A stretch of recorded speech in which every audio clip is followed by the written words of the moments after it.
I looked at the numbers on my chop saw and it said 0 right in the middle of it.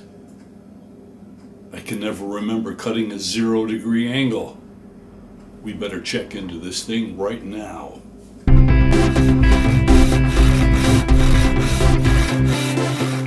Well, no need to really panic, but if your chop saw is labeled like mine, 0 through 45 or maybe 50 or 60, these numbers don't mean exactly what you think they might mean when you look at it. It looks like you could cut an angle from 0 up to 45 degrees, or a little past that, depending on how modern your saw is. But that's really not what's going on here. These numbers depend on a couple things. First of all, are we talking one piece of wood, or are we talking two pieces of wood? And are we talking a resulting inside angle or a resulting outside angle? So I have some wrapping paper here with a straight line drawn on it, and I'll line this piece of wood up. So you can see that this was cut at the 0 mark on the chop saw. And if we're only talking about a single piece of wood that's not joining up with any other pieces of wood, then that 0 translates to an actual 90-degree cut. So I can take my trusty triangle and show you, see how that's 90 degrees.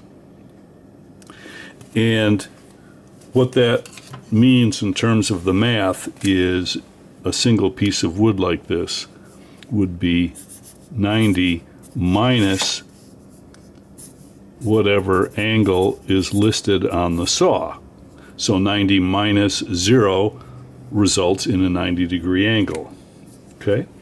Now, if you're joining this piece of wood like doing a face frame on a cabinet or whatever, and you're joining two pieces this way, the resulting interior angle is 90 degrees, and so is the exterior angle. But now it starts to get weird as we go on from here. In most cases, we're going to want to miter our joint between two pieces of lumber, not like this for the face of a cabinet, but if we're making picture frames or doing molding or other things like that. So we're joining now two pieces of wood. And this I happen to cut at 25 degrees on the saw, and this is cut at 45. And when we join these two pieces together, it's really not simply 90 degrees minus our angle anymore. In fact, when we do a miter joint, we really need to cut the identical angle on both pieces. The reason is the hypotenuse. You can see there's two tiny triangles marked on these pieces of wood. And if you don't cut the same angle on both your pieces, then the hypotenuse on one is much longer than the other. It makes for a terrible joint. So whatever resulting interior angle or exterior angle we want, we have to divide that by 2 to come up with how we're going to cut it on the chop saw. Now when I join two pieces of wood, and in this case I cut two 45-degree angles on the chop saw, what really we're doing is we're taking 180 degrees, which is this through angle, minus 2 times whatever our angle is. In this case, it's 45 degrees times 2. When we put these together this way, I have 180 minus 2 times 45, which is 90. 180 minus 90 is 90 degrees. And here we have our 90-degree angle. And this just happens to work both on the outside and the inside. But it gets stranger now as we go deeper. Now in this case, I took two pieces of wood and I cut them both at the 30-degree mark on the chop saw. The result is this: the interior angle, 180 minus 2 times 30 is 60, results in an angle of 120 degrees for an interior angle. We can just check that with the protractor. That's close enough. So you can see 120 degrees here.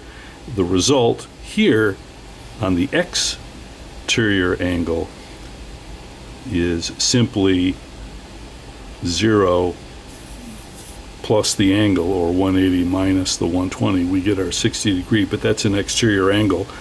Where that comes into play is if you're putting base molding around a wall and you have an odd angle that you're trying to match up. You're still going to have to cut the resulting angle in half so that the two pieces on the angle will be the same length of hypotenuse, and it'll make a good joint. But what are we really saying here? So what I'm saying is that even though your saw is marked 0 through 45, it does not mean that you can cut interior resulting angles of these degrees. Or maybe you can. So the only way I know of to make very small interior angle cuts, like from 0 to 45 degrees, is to start by making a cut on a piece of lumber that is already 45 degrees. So now we can subtract that from our 90. And when we put a piece of wood in here, the resulting angle then is going to be 45 minus the angle that we select on the saw. But be very, very careful. This is kind of a dangerous cut. So if possible, you want to clamp all these pieces down and keep your fingers very far away from the spinning blade. So here's my advice if you're going to fool around with these really small interior angles. Take your piece of wood that's cut at 45 degrees and attach a small piece of lumber on top like this. And that way you can put your cut piece here and you can clamp it to this little jig, and you can clamp the jig to your saw, and that way your fingers are nowhere near the blade when you make your cuts.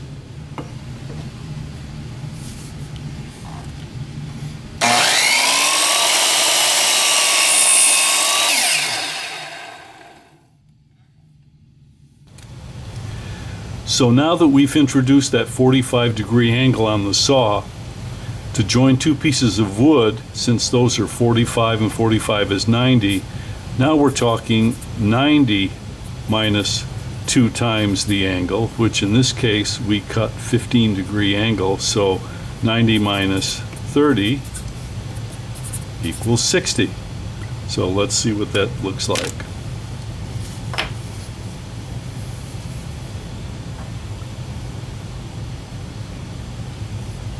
Sure enough, there you go.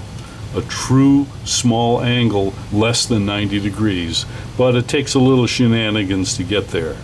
Well, I had some fun, and I hope you did too. Please be safe whenever you're working with your power tools. I'll see you next time.